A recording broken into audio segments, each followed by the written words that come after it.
This is Sreetanwi live from the 48th International Kolkata Book Fair.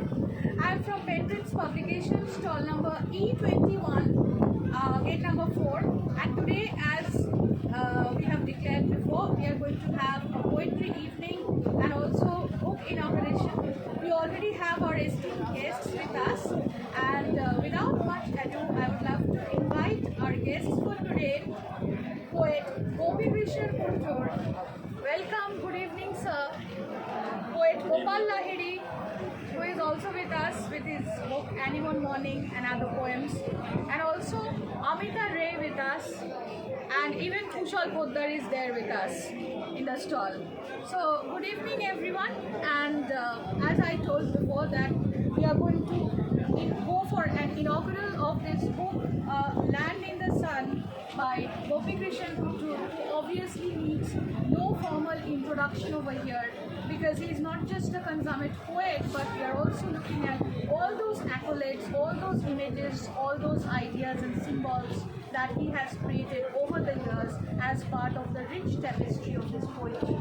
So we would love to hear the poet himself, who will talk to us about how he discovered that land in the sun. But before that, we'll have a formal inauguration of this book. I request everyone to kindly hold this book once.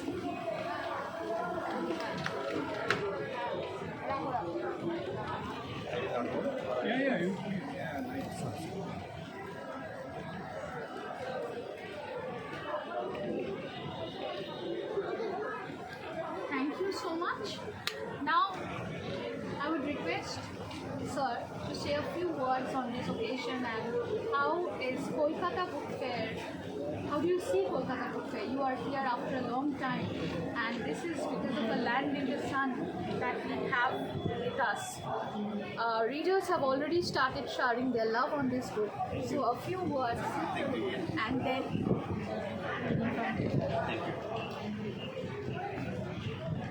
Calcutta needs no introduction as a pivotal center for literature and resurgence of literature, especially poetry. So, and whatever I say will be just a bonus to that. And I know that there can be nothing more than a fair like this for a promotion of poetry also. It's a so lively an atmosphere. I think we need such kinds of fairs and festivals so that poetry can be given further. Thank you, sir. This is indeed a very good start that we are having to the Thursday evening, which is also a very happening evening in the Kolkata Book Fair, where we have book lovers, book enthusiasts, and even if everybody is not coming and reading, but at least they are going through the book, which is very interesting. The smell of new books. So, some things about the background, or how do you think of writing a land in the sun? Actually, the last poem is The Land in the Sun, and The Land in the Sun is a poem I wrote and then suddenly shared it with you, saying that we must have this as the title of the book. Because The Land in the Sun, even though it forms one kind of sudden poem, there must be a lot of subconscious and unconscious notions about the title and the poem within. So, Land in the Sun is actually Kerala is a land in the sun. Yeah. And when it floods and rains, that was the question I brought into the poem. How can a land in the sun be suddenly so flooded? Yes, that is referred to. And most of the other poems also touch on this kind of visual imagery, and more on emotions like poems like Violets in the Beach and all those. They are all having the sun image directly or indirectly. The sun image comes in many of the poems. So I think that's part of Kerala psyche, have this built into the poetry. Maybe, at least to me, like But you will see that even Kamala Das writes Yes. Summer in Calcutta. Hot moon in Malabar. Malabar. Yes. So it's a consciousness that keeps flowing. Just one question. You have been to Texas, studied there, and then you were residents in Germany, resident poet. So how it develops your poetry at that time when you were quite young? How it has influenced your poetry while in USA and in Europe? The influence in Europe and in USA are actually not connected with the influences in India, for example. There, the images are diverse, more diverse. For example, there are poems I have written when I was in Germany, and I went to the Holocaust camp. I wrote a series of poems. What is the name of the book?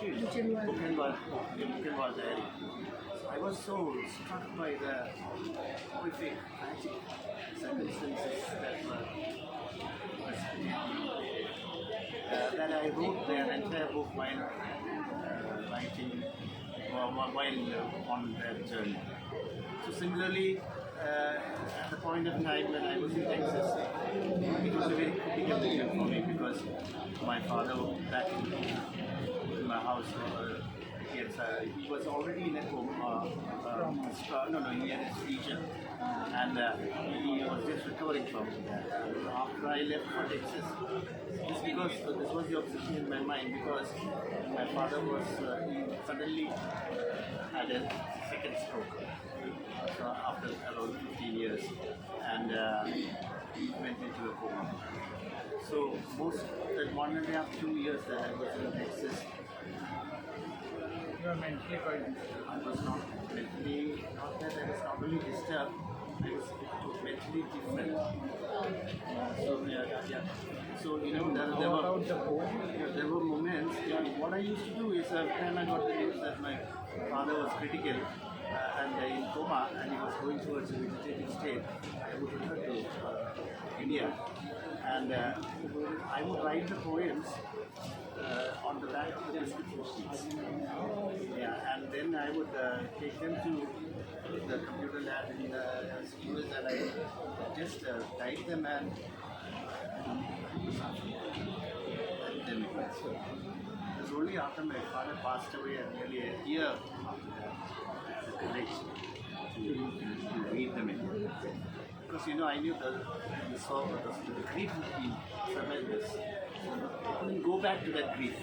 There was terrible moments of my father waiting for me to die and all this. That's in another level. Like waiting as though his son will come back. So that he can just see him and then roll. So when I came back to India once, and the doctor tapped him and just opened his eyes and then his eyes rolled. So till that moment it was as if he was waiting for me. That kind of thing. So that was the catharsis, that was the experience that was happening to me at that point. That had a great impact on my poetry. And you have written one poem which is everywhere it is. That book was the one which got the presidency in Germany. And that was translated in German and read across colleges there. Even in Germany, as I said, that was second. But there also, this kind of traumatic experiences. So this trauma, these kinds of things are things that put forth the poetry, the pain of poetry. Pain of poetry that blossoms in that kind of pain, colors of pain.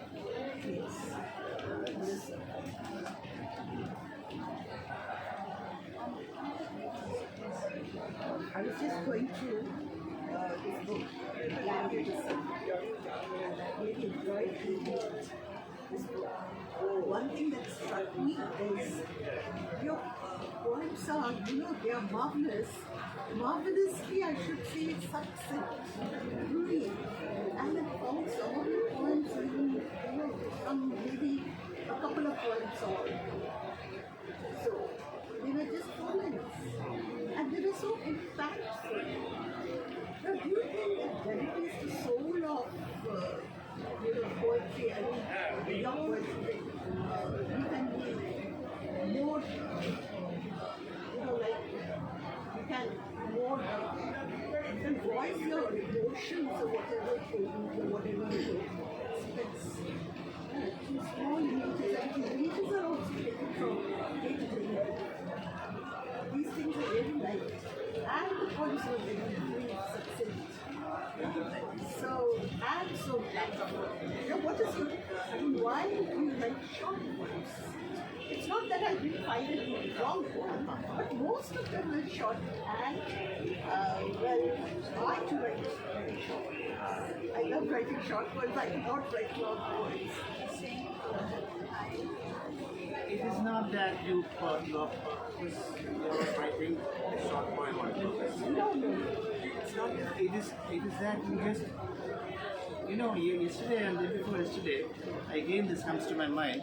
I was doing this by talking about poetry to some students of some colleges, and what struck me was a line by Wordsworth called "The Trance of Memory."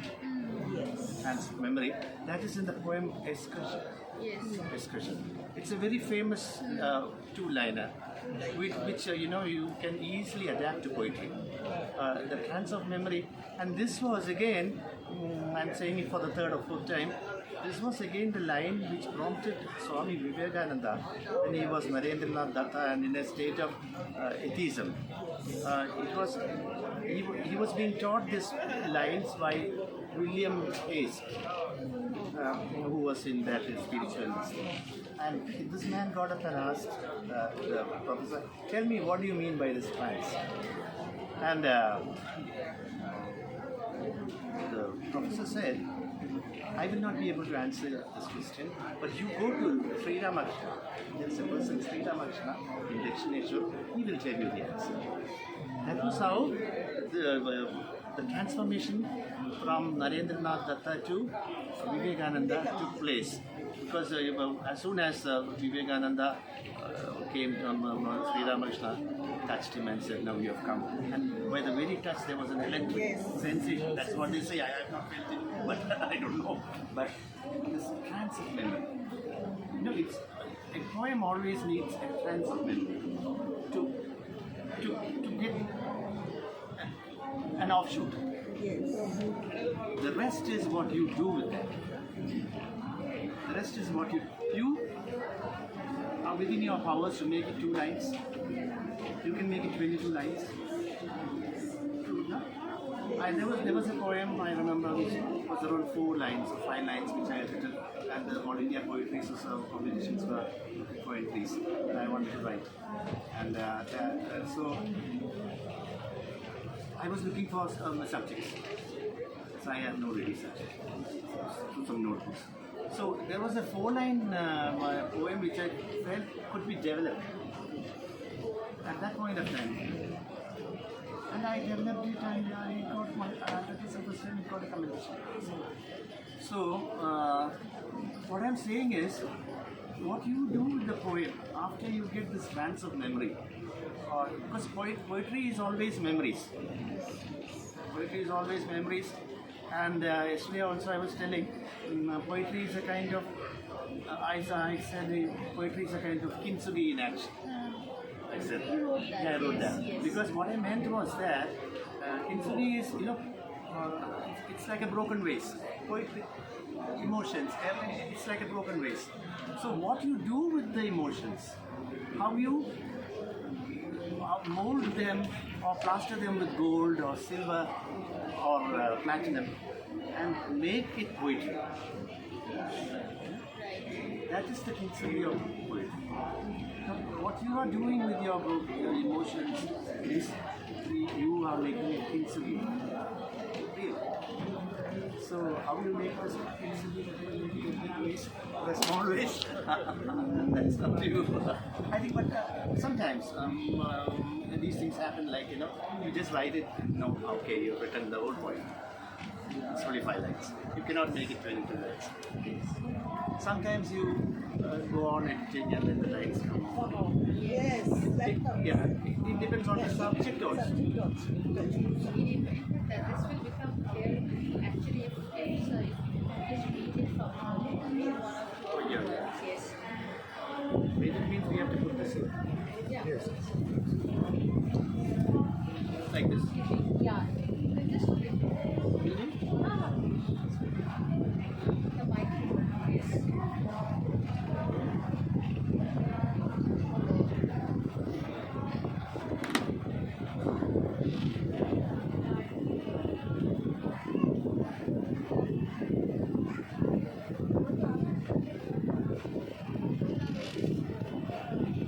Which one would you like me to read like that? Since we were talking about these small things, small lives, I just found this one, small lives. Flamingos? Yeah, flamingos, and then a land in the sun. land in the sun. Which one first? Flamingos? I also love the radio. I also love the radio. The I radio. also loved grasshopper. Poem is exhausting. Okay, we will. Flamingos. Flamingos, Washi Creek, Mumbai. This is based on, when I travel to that Washi Creek. What happens is that sometimes I forget the months. I think a lot of photographs of this. Thousands and thousands of flamingos in the distance. Right. And lilies, lilies in white with red stones. Okay, that's once while watching the Washi Creek, this came to my mind. This Flamingos, Washi Creek, New Mumbai. Is it audible? Yes. As I cross these backwaters, shelled with clay, a tranquil suddenness of miles and miles of pink flamingos, still into bright, ruddy lily buds, rooted in that meditative silence, as when poetry is still in a poet's heart, before the waking bloom, the sudden flight. It's about the just transpose it into what happens in the poet's mind. It's all, Sudden flame. it's all flamingos waiting to take wings. This is a poem, is a grasshopper. Shall I? Yes. A poem is a grasshopper. A poem is a grasshopper.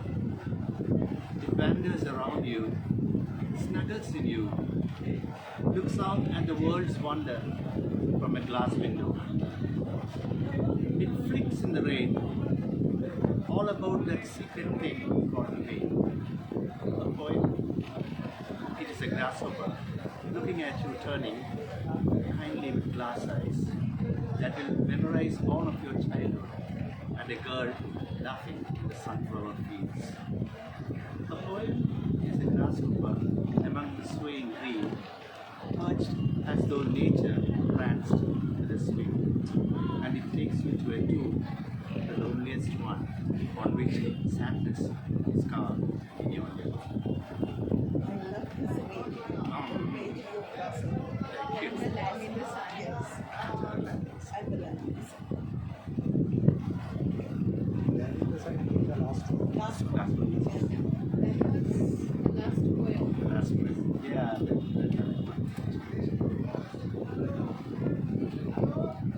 Yes, that.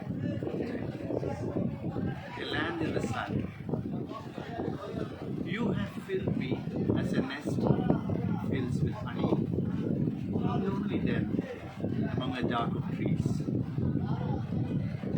to do this, giving me a hand, lifting me on the way. I have so long been a land in the sun, miles and miles of distance. But suddenly, what have you done? You have made me a river who was all sand, and that was part of an empty. Leave a little of me for the mountains, leave a little for me for the sea, a little more for the bees. Why suddenly turn to friends, the land to the sea? Thank you so much. This was wonderful. And just one question that I would like to ask, because you are here for so many programs. Yes, I just take that. Yes, you are here for so many programs. You're reading poems, and this is a new book that is just out from Penprints. So I'll just ask you it's one of my very favorite questions. How was your experience in publishing with Penprints? So it's a nice question, and I wish I'll give you the nicest answer. I think it was a kind of bloom for me that we suddenly accepted it, and the whole thing came together suddenly. And then I was also We have thrilled. phases and phases of edits and edits, changes and I love colorful all edits. this. Yes. And I was also improvising myself on Yes. how to make edits possible, and all those corrections easily. So Yes. And somehow we are so happy that we could actually do it before the Kolkata Book Fair. Yes. Because there was a huge pressure, but then, everything turned out so well. So thank you so much for giving us your time today. And already we have one of our other guests who is here. Vinay sir is here. Vinay Sharma, who will be reading from his book. So we have a whole lot of questions. We have conversations, and we have our poet Gopal Lahiri with us, Amita Ray with us. They will also continue conversations. They will also read from their books, Any One Morning and other poems, and also Amita Ray will read her poems. And so I'll go to Vinay and now. Welcome, sir. Good evening. Thank you so much for giving us your time today at Penprints, and congratulations for your new book. And first of all, I would love to hear that what makes this book fair so special to you. I'll start with the 48th Kolkata International Book Fair only, and we are celebrating books here. So what is so special? Because you are part of Padati, Kolkata, you have seen everything, all the media images and everything. So how is book fair appealing to you? The book fair, I think, appeals to anybody who's lived all their life in Kolkata. That's the starting point, because if you were interested in books, if you were interested in words, then you were interested in the book fair. And so, like everybody else who stays here, I've grown up coming to the book fair practically every year of my life past my teenage years, I think. And of course, in the last few years, I've missed being here, because the older one gets, the more difficult it is to negotiate the lanes and the by-lanes that are created in the book fair, and perhaps the dust also gets in the way during the afternoon sometimes. So yeah, I've missed it in the last few years, but it's fabulous to be back here in this atmosphere of the book fair. It's a part of the DNA. We find a kind of, I don't think I'll require that. I think it's audible, right? So from directing, acting, plays, so suddenly, why poetry? I've actually written poetry before I started doing theatre. Okay. And that was way back, I think, in school, college, which is where we all began, I suppose, when we get attracted to poetry. And I was at a school where they encouraged us to delve into language and its intricacies. We had a good set of teachers, and so there was a love affair with words which started way back then. And I wrote a lot of bad things, bad stuff, unreadable things to begin off with. Everyone. Like all of us do, where we copycat our idols and our heroes, and we did that. And I've been writing all my life, but I never really got around to publishing, because theatre was my first love, and one was, involved in that. And then suddenly one came across a day where you find that, you've got enough to put it in a book, and you find that you're past 60 years, so perhaps it's about time to do it now. If not now, then when? That's about it. Okay, on that note, we would love to have a formal inauguration of this book, and then Vinay sir will read from it. So we can just go. Yeah, I will take out, okay, I'll hold this one up, sir. Yeah.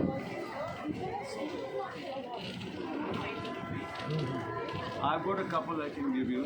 Yes, send the copies. Yeah. Yes. Yes. Take care. Oh, sure. We'll rise and we'll hold this book. Yeah. Yes.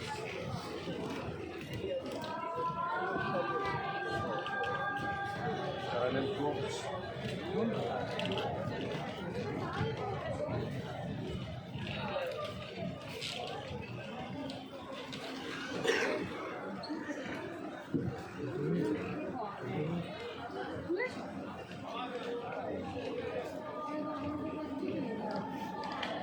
So on that note, we would love to hear about what made you write. If you can slip out of your face, what is the book all about?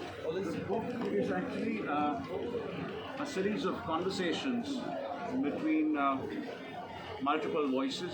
These voices keep on changing as the book moves along. And the conversations are between sometimes the writer and the muse, sometimes between lovers, sometimes they are monologues, sometimes they are dialogic, and frequently there are voices which belong neither to the writer nor to the muse perhaps, and not even to the lovers, but which may be what I can only call quasi-divine voices.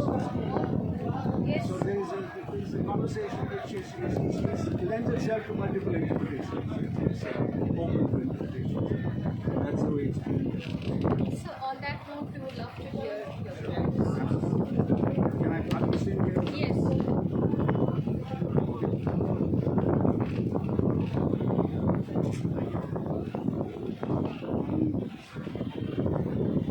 First,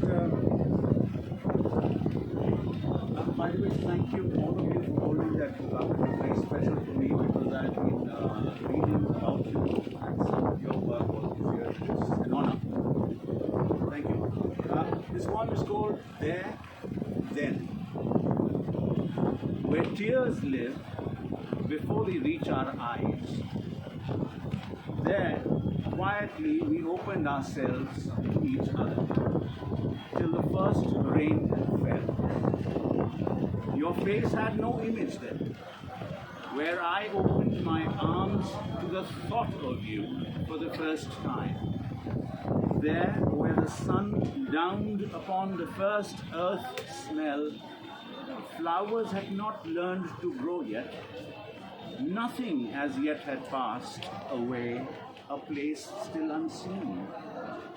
You spoke. To everything you said, there was a hint of language awakening in a glance, a glimpse of evening in a dream.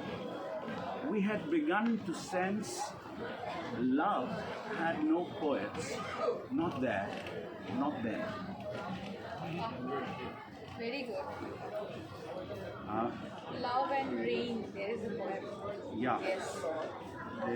I'd love to read another one which is slightly different. It's called Debugging. He feels like a piece of faltering wood, creakingly uncertain of its purpose.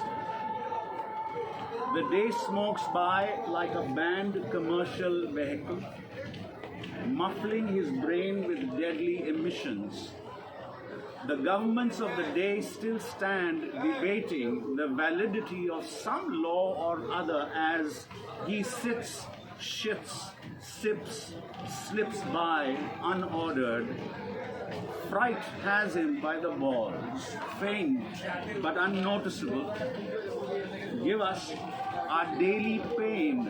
The nearby house of worship wails, and the house opposite rings with hysterical peals after. Every night he tries to sleep correctly. That's Debugging, and if I may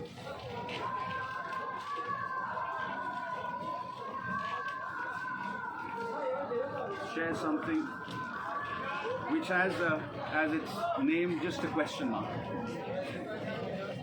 Faith is not a question I dare ask by the street sides littered with the reminders of the day, where she meanders in plastic bags, forlorn, unblown, going anywhere. Asking for her everywhere she is not, I feel safe and unhastened, like a fire raging in a future that always will be able to put it out. Where faith lies, here beside me, I do the nightly toss and turn. Hearing the rustling of her tears, I make believe her sadness is a dream I may have, if only I could sleep. And so, together, we lie awake from darkness to darkness, inseparable in our hesitation, poised on the edge of an instant that shows no signs of passing. Thank you. Now this is now I go to a more general question, since you are here, Amita Ray is there, all four of us, all five of us in fact. I would love to just ask one question, like how do you think the current trends in Indian English poetry, this scenario is changing? Is there any specific way with which you experiment when you are writing, or you have been following a trend, or somehow what is your idea about the current trends in Indian English poetry? I think I'm not really equipped to talk about the current trends in Indian poetry. I'm not a scholar. I'm just an ordinary poet. But yes, what I do believe is that over the last 15 or 20 years, I've seen a certain change coming about in the way that the younger poets have gone ahead and written perhaps about more outgoing issues, which have gone into various nooks and crannies which we earlier would not go into. Perhaps we were not permitting ourselves to go into, or perhaps the world around us was more in some ways restricted by all those things which were still better hidden. We all had a sort of tacit agreement that these were not meant to be spoken of. तो वो पर्दा कहीं उठ गया है, ये अच्छी बात भी है, बुरी बात भी हो सकती है, we don't know. But I think that's one major change that I have noticed. That's not only in poetry, that's every art. Absolutely. And this is part of it. Yeah. Same question. Well, what he has said, I agree with him absolutely. Yes. Specifically, I would love to know, because you have a book, Until Birds Sing, and Yes. you wrote some of those poems which were completely different from what you wrote earlier. Right. So, what is your opinion? We try to explore. I mean, not I. Maybe I'm a bit, traditional poet. I haven't stepped into, I have kept myself within limits. At least now I'm trying to explore some areas which I hadn't explored before. Should I read one poem from my book? It's there. In which direction? Until Birds Sing. Oh, actually.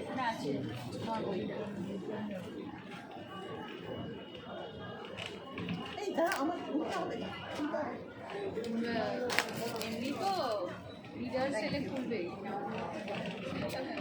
I think I read this, but it's better to find.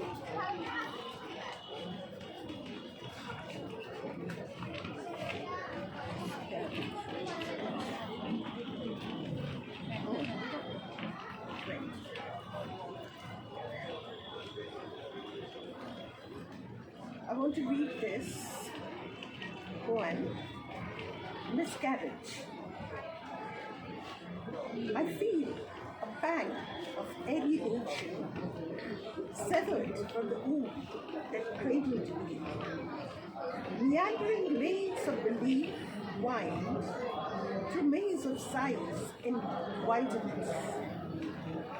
values worshipped over in the transience of monsoon clouds, unheard voices talk in shadows, negotiating pitfalls in every bend. I tread an unsought path, only to recoil to an orphaned self. The sacred placenta which nourished and nurtured a virgin mindscape disintegrates to turmoil in my soul. I juggle the pieces to rebuild my faith in an alien world as old as my estranged self. The womb that conceived me leaves misstamped. Yes. Now I go to Gopal sir to say a few words about how you are experimenting with the style, and maybe one more poem. Yes. Or Style through a poem. Yes. Style of Yes. Right. I have no style. Yes. And you keep on changing. Yeah. Yes. But of late, I would like to. I have tried to see that. I like to bring words, fuse them, diffuse them, bring rhythms, neo-rhythms, all that kind of thing, and within the interpretation that's possible. So that's not happening consciously. It is not happening unconsciously either. It is in that in-between bit, that you do this. So I think that's what I'm trying to do, and I have never tried to consciously write a poem. And also not unconsciously also no, but again within these two layers the poem appears, that's how I write my poems. I don't think I follow any style, or I want somebody to think that I have a style, but because I like to keep changing. So I think in many of the poems, for example, in the earlier poems like the father poems, they are completely a different path. And the poems, some of the introspective poems that I've written, some of the nature poems that I've written, they are all different types I like to feel. But though I know some monotony will be there, definitely. Because I am writing the poems. Yes, exactly. So it has to be The sense of your writing will be there. That will be there. But then I don't consciously try to redo a poem many times, but social media techniques like Facebook, etc. are very helpful, because I use Facebook basically to write, because I can store the poems. I've forgotten writing in notebooks, because I don't write at all in notebooks. I just I lie on the bed and write on the. I do the keypad. Not the laptop. Then I have to go and sit in the chair. I like to see put my head on the pillow and write. So and then pen on the head. And I think Facebook is very. Many other poets should also learn from this, because Facebook has layers in which you can store the poems. You need not put across to open public all the poems or the words that you write. You can secretly write your poems, store them as if they are just trash, and then go back to it later. And every time you edit, you save a poem in a rough manner. It becomes, I don't know, most of you may know this. Every time you save it, it becomes saved as a version. So if you save one, delete one word, it gets saved and save it becomes another version. So there are 10, 20 versions you can go through, go back to. It's like, when earlier Keats used to write, a thing of beauty is a constant joy, then you used to cut, then you write on top of it, but you don't have to cut here. So you can always go back to the new version. Sometimes it gets quite confusing also to have so many versions. So many versions. But even reading Casement High and Triple Arch, it was that about that thing that Keats has written. So many corrections are there. And then to decide which one to go with. Which one? This has happened not only to, even Mark Twain talks about it, you know. He says, now I've cut so many times, now I want the oldest one, the earliest one. Earliest one. And we can see that very well in our own writings of Tagore only, how many times he has cancelled, And, how many times you he know, has taken. Paul Valéry, the French poet, who wrote The Graveyard by the Sea, he has said the ultimate about poetry. He has said, a poem is never finished. Yes. It is only abandoned. That's true. Absolutely. Because 20 years later, if you come back to your poem, you want to change it. So that's my Even after 2 days. 2 days old. Thank you, but essentially we are not abandoning the poems, but we are going for the last round today. And I would now request poet Gopal Lahiri to read 2 of his poems from Animal Morning and other poems, and then one more round of poetry, and then we finish. Thank you, Sreetanwi. I'll read 2 short poems. The title of the first poem which I will read is Moon Dial. It actually based when we visit Konark Temple, the Sun Temple. There this thing is Moon Dial. The smell of absence is wafting from the moon dial, drawing out its deeper flavor that trigger our eyes away from the sun.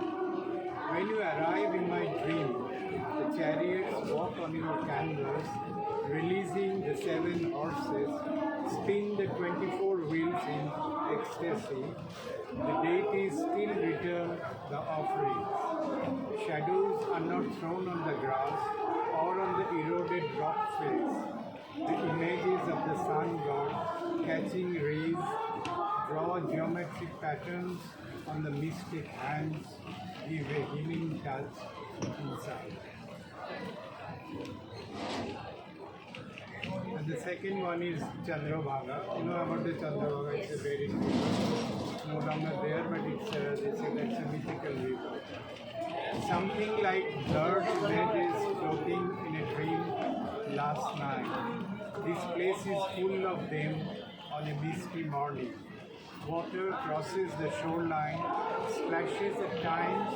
It's time to drop my dry feet on the water. There, deep inside the sea, their eyes are the lighthouse, their hands coral reef. The sun is hiding somewhere behind the clouds. Music flows below the sand sheets. If you listen well, you will hear it. The song of the mythical river Chandrabhaga. Oil lamps give a handful of metaphors to the pilgrims. The temple invites footprint of them on the auspicious day of Makar Sankranti. The fisherman colony lends voices to the wind. I know there are no painted boats around. All our shadows drop anchor on shore. I wait for the final resonance under another sky.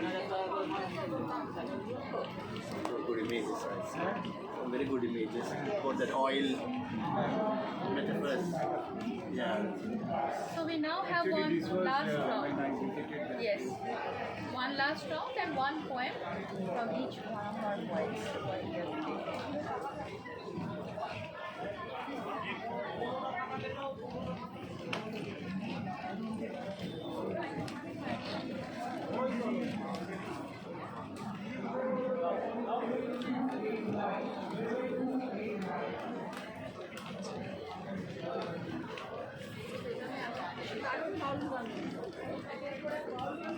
I will read this poem called Our Ambassador Car. Because you know, nostalgia, and I never thought that I would see so many ambassador cars in Calcutta. Yeah, it still has. It still has. So many yes. cars. No refusals, says it to the. How do you get in? That shaking cars. The company is here. That is why. Yeah, Sun Motors. the Sun Motors. But the cars are all left And now there's no new car. Okay, this is called the ambassador car. Yeah, it's based on memories. Yes. What I said were a trance of memory or something like that. Our, our brand new ambassador car was all painted ivory. I remember how then I danced round and round like it was a golden tambourine. Mother kept jasmine flowers hanging upon its laughing bonnet. Young father, he broke 2 coconuts upon its engine to drive away the devils and the gremlins. And our driver stormed into the hard steering, driving his Bella Kiss mush, lit jogsticks and pinned them there into the air vent, like she was a girl that must be perfumed for the first night. We turned the yellow thing into a pinned lemon butterfly. Well, now with hands gone shaking, this morning I wake up from sleep in a dream of dead dogs and red kitten heads rolling from the old school bookshelf, with the ghosts of father and mother framed upon dead skin on the wall, and love steaming from its boiling radiator, my childhood dead in its red oxide deep. Thank you. No, it's all about those memories. Yes. I think every one of us would have gone through this time. Some of this at least.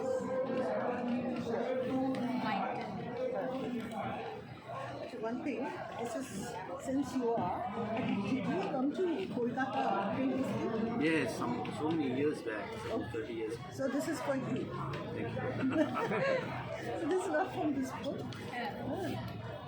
Kalikata to Kolkata. But as I told you, I write small and brief poems. This is not a brief one. And so I seek your patience. Kalikata to Kolkata. Not from Kolkata, my birth home. The city holds an incandescent lure. Affinity for the city sprawled in the dream of an awestruck child, skimming the city of palaces and bustling streets on rare visits. Now, at the turn of half a century's inhabiting, my skin smells of swarm-clogged horse, overlapping footprints of Chanok in villages 3, discovering, deconstructing, fixing shards of past and present, wayfaring land by Adi Ganga, a pilgrimage. The myth of Sati becomes moist, inhaled, in breathtaking wonder.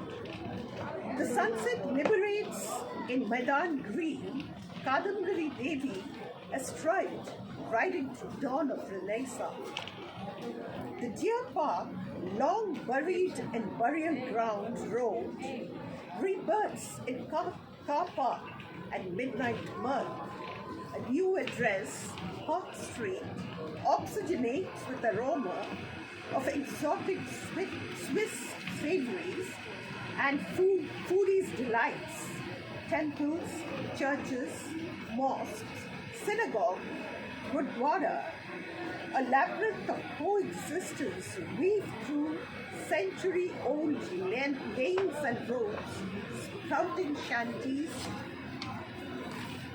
Often buildings become traceless, evoke smell of fresh paint and room freshness.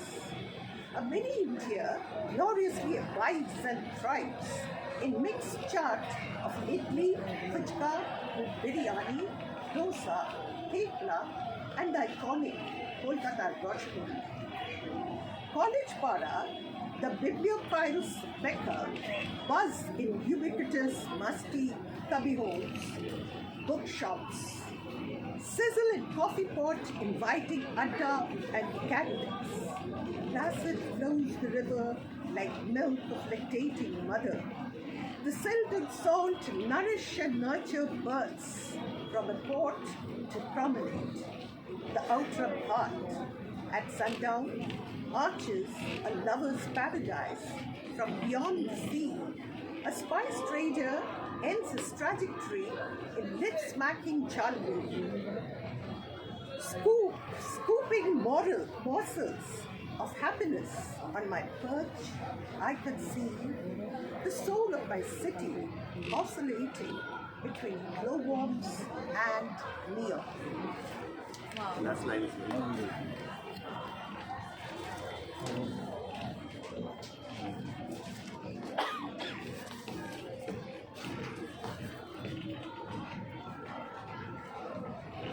A short poem to wind up, I think. This one's called Night Rain.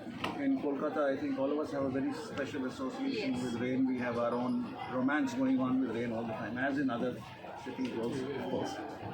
So ours begins, I think, with the Kalvasha. Yes. Right? So this one's called Night Rain. Night rain is more threatening because you are indoors and sleep has you in her arms. Night rain is more demanding because it needs the windows open and would reach you at any cost. The pillow beneath your head is thoughtful.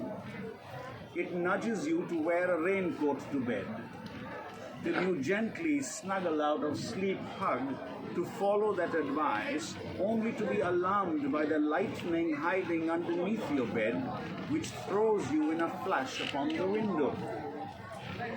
Your nose flat against the rain, you watch the night and wonder how all the children of the world can be saved from the dreams we rain upon them. Wow. So I think we can end now.